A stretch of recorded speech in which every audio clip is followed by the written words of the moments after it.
या मॅडम या या.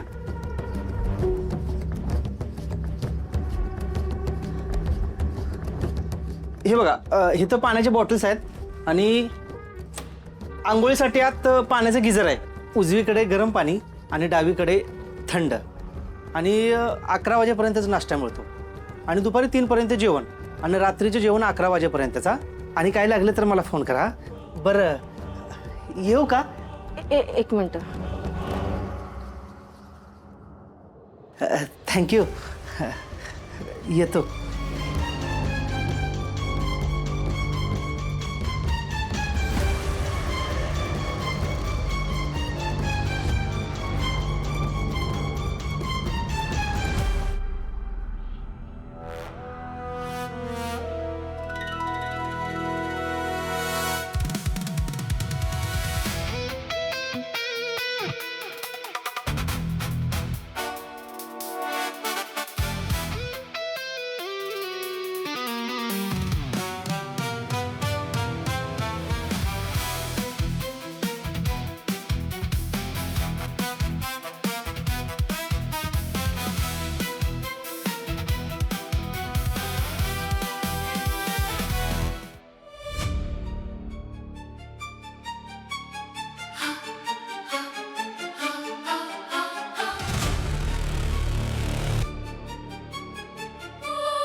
हॅलो, मी बोलते. बोल.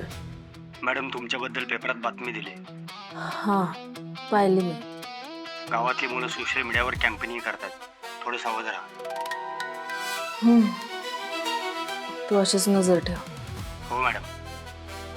मी पैशांबद्दल विचारलं तुमच्या नवऱ्याला. तो पैसे कॅश देणारे म्हणत होता. ठीक आहे, पुढं काय करायचं ते लवकरच सांगेन. बरं मॅडम.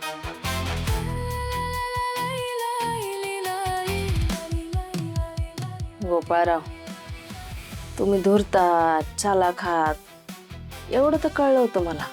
पण दिवसेंदिवस तुमची पातळी लईच घसरत चालली. मला कोंडीत पकडायला तुम्ही प्रेम असल्याचा एवढा मोठा दिखावा करताय. पण मी पण लाली आहे, लाली. आतापर्यंत तुम्ही माझं प्रेम बघितलं ना, आता माझी दुश्मनी बघा. तयार राहा.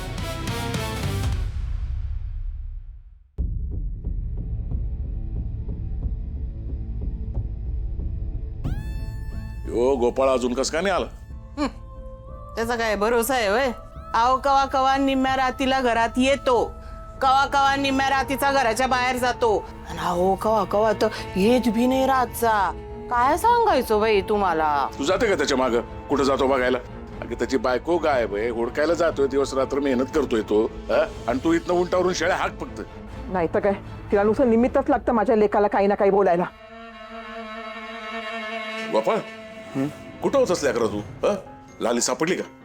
हुडकला आप्पा सगळीकडं, पण काय पत्ता नाही सापडला त्यांचा. गोपाळ, बरं झालं बाई येळेवर आलास. जा, हातपाय धुवून घे आणि जेवून घे. नको गाय जेवायला.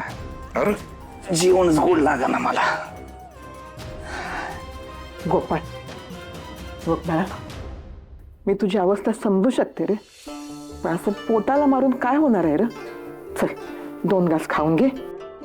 स्वतःकडे बघ की जरा, काय अवस्था करून घेतलीस रे तुझी. नको गाय, कशातच लक्ष लागा नाही अगं. खा वाटत नाही, काय नाही. मनात नको नको ते विचार यायला लागलेत. आप्पा लालजींचं काय बरं वाईट तर नसेल ना झालं? तिला काय होतंय तेव्हा चांगली मजेत असणार आहे ती. हा तिला आहे ना फक्त बाहेर फिरायला लागत होतं आणि पैसे लागत होते. शॉपिंग शॉपिंग शॉपिंग कोण करेल नवऱ्याकडनं सारखं? पैसे पाहिजे असतील गेले असेल कोणाच्या तरी माग. हाय काय रंजे, काय बोलते तुझं तुला ते कळतंय का? वाईट पॉइंट पण ठेव. हा मग काय चुकीचं बोलते का मी? अहो तुम्हाला मी सांगते ना, तुम्हाला मला सांगा, लाली तिच्या बापाला पैसे देत होती का नाही? तिच्या आईचं जेव्हा ऑपरेशन झालं तेव्हा 5 लाख रुपये तिने दिले. फोनवरती बोलत होती तेव्हा मी ऐकलेलं होतं. हा आणि तुमच्या समोर कबूल बी झाली होती की नाही ती? या गोपासमोर पलटी मारली तिनं. खरंय का खोटंय सांगा बरं मला. हा असू शकतं बरं का असं, पण लालजी लग्न झाल्यापासून माझ्या मागं लागल्या होत्या की जमिनीची वाटणी करून घ्या, ती जमीन आपल्या नावावर करून घ्या, आपण विकून टाकू आणि शहरात जाऊ इथून राहायला. हाय का लाली असं काहीतरी करेल असं वाटलं नव्हतं मला. मला बी नव्हतं वाटलं आई, पण असं वाटत नाही ना समोरचा माणूस असं काहीतरी वागू शकतो.